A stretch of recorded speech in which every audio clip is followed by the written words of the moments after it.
this is John. Welcome to the Wine Scrolls. I hope all is well. It's been a while since I've gotten together with everybody, but please subscribe below. Thank you, followers, for following me, and check out the first video I had a few weeks ago regarding some Carignan. Today I'm going to be doing a Testarossa Pinot Noir from Testarossa Winery in Los Gatos, California. Beautiful winery, great people there, and it's really cool if you ever get a chance to visit there. They have sort of a restaurant below that has charcuterie trays. You can buy some bottles there, but then also you can go above and do tasting. Really, really nice place. But before I start, I just was thinking about talking a little bit about some sports. I got to bring up some sports. Sports is a big part of my life. I'm a Warriors fan. I'm a Giants fan. I'm a 49ers fan, but also I'm just a sports fan in general. I'll turn on games all day if I have to go ahead and get my fill. Sports bring out a sanity in this divided country today that really helps people really just forget about some of the stuff that's happening with the Democrats and the Republicans and the independents and all the other junk that's happening in this country. So it's really nice to go ahead and watch a good game, get some friends together, get some family, have some good wine, and have a laugh, right? But I just want to tell everybody that I am sad that the Warriors lost in the series against the Lakers. Congratulations to the Denver Nuggets. And when the Warriors lost, it was a really dark time for me. I started drinking a lot more and just drank everything. Didn't matter. My palate was just drinking whatever came across, reds, whites, didn't really matter. And it was tough. It took me a good 3 to 4 weeks to get over that. And it was sad. So, nah, I'm just kidding. I had everybody there for a little bit, right? No, hey, the Warriors got further than I thought. I didn't really care. They got to the the Western Conference semifinals, and that was better than I even thought they'd get through. So congratulations to the Warriors, but they have a lot of holes. But I hope I got tricked everybody there a little bit. That'd be cool, just to laugh a little bit. Recently, I went to Boston and actually hit a couple of wineries in Cape Cod, which I'll share with everybody sometime later. But then I went to the Red Sox game and went to Fenway Park. It was one of those bucket list things that I wanted to go ahead and experience. A great time. And right when we got there, though, there's these two guys in the front, probably 3 rows in front of us to the left, hammered drunk. Beer, my guess, hard liquor, maybe some reefer, who knows what else. And they were standing up, just causing all these problems. And people were telling them to sit down, and ushers were telling them to sit down. And I was telling my son next to me, I said, "Watch, these guys are going to get kicked out." And about the third inning, the ushers got him up. "You guys are out of here." They were just shocked; they couldn't believe it. And I turned to my son and I told him something I'll never forget. And I just said, "Hey, son, I don't think those guys had Pinot Noir today." Hey there, I'm back quickly with my dog, Mika. She snuck into the wine room, so she's going to have some drinks with me today. She can't drink too much. She can only have about half a glass and then she's sort of done. So I'm gonna drink with her a little bit later, so I'm gonna let her out. I'll be back in 1 second. Talk to you soon. Hi there, welcome to the Wine Scrolls. This is John again. Hey, sorry about yesterday. Yesterday I started to finish the podcast, drinking this Pinot Noir, and my dog came in, and then next you know, got late and didn't get a chance to finish it. So I'm finishing it today.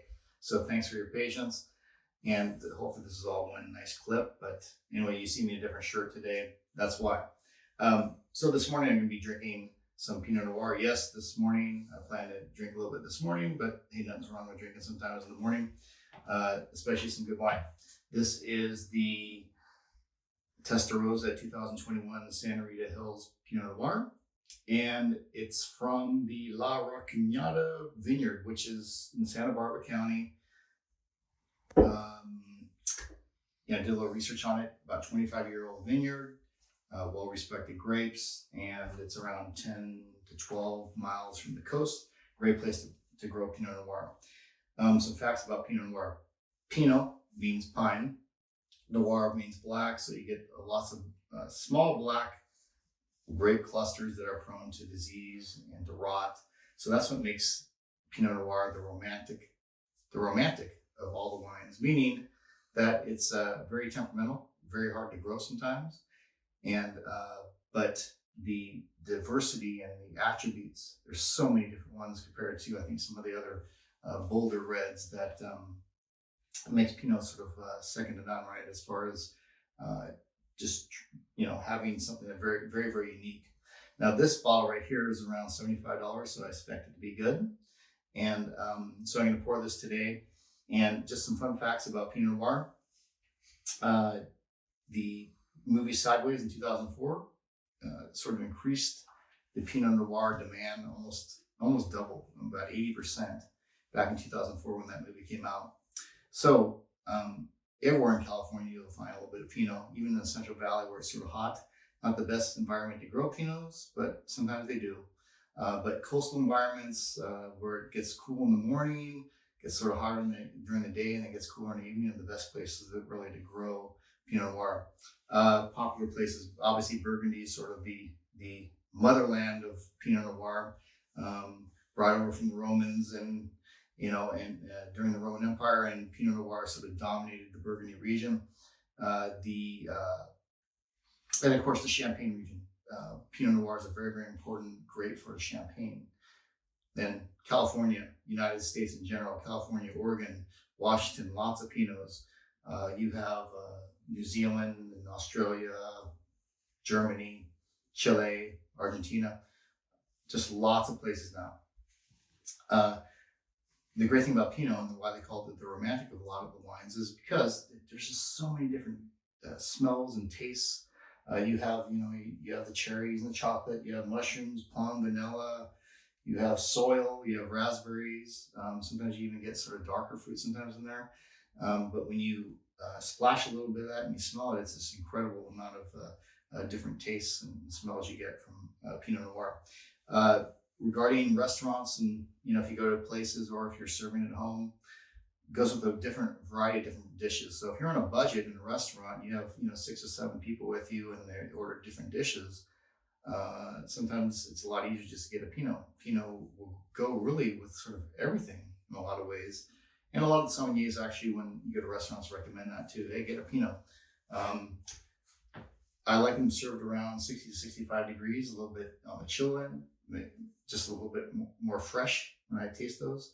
But my experience with Pinot, 5 to 7 years, California Pinots, that's sort of when I like to drink them. When you start going beyond 8, 9, 10 years, sort of cross your fingers, and might be good, might be bad. I've had some really bad experiences with Pinots that are 9, 10 years old, and I stored them correctly, in between 55 and 59 degrees and everything like that. But I think there's some that are just meant to store for a lot longer. Remember, it's sort of lower in tannins and higher in acidity, so that's why after 5 to 7 years, you don't know what's going to sometimes happen, unless you go to like Burgundy or some nice place that recommends that you lay down $1,000 bottle for 30 to 40 years. Some of those bottles out there, they can do that. But from my experience here, especially a lot of California Pinots and Oregon Pinots, 5 to 7 years, drink them. They're really fresh, they're really good. After that, sort of cross your fingers in my experiences. So let's go ahead and give us a taste here.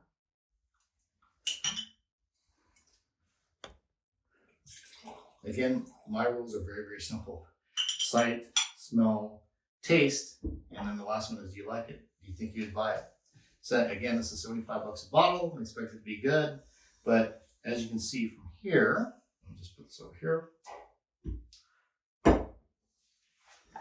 I get the white piece of paper or the white cloth, blue, beautiful clarity, translucent. It's, and of course, a lot of people get fooled when they see a lighter sort of a tone to the grape, going, hey, where's the dark ruby red and so forth. But that's really on the Syrahs and the Cabs and the Merlots. This is meant to be nice and light looking. It's beautiful. And this is a, again, 2021, so brown around the edges, meaning sort of the age. There's really no brown. It's just a beautiful wine. The smells, of course, this is where it makes what makes Pinot sort of special. There's probably 8 to 10 smells instantly that I can get. You have some mushrooms actually in a younger Pinots are unusual, but have some mushrooms, some soil, strawberries, raspberries, have cherries, have actually a tiny bit of a little tobacco in this thing too. It's amazing smells. Let's go ahead and give it a taste.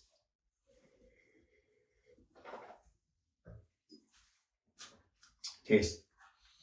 Again, on the lower end of the scale of tannins, that's where Pinot sort of belongs. So really low tannins. Acidity though, acidity's it's nice. Salivates in my mouth there, and it brings out a lot of the fruit flavors, which makes makes Pinot sort of special.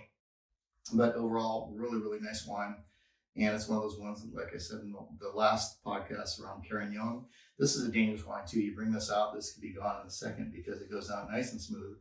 But the great thing about it is it's has so many flavors and attributes to it that you can drink this stuff all day.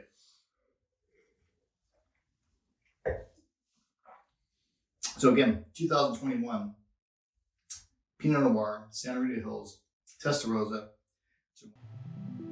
Hey everybody, thanks for joining the Wine Scrolls on YouTube channel. That was a terrible, abrupt ending. That was just horrible editing on my end.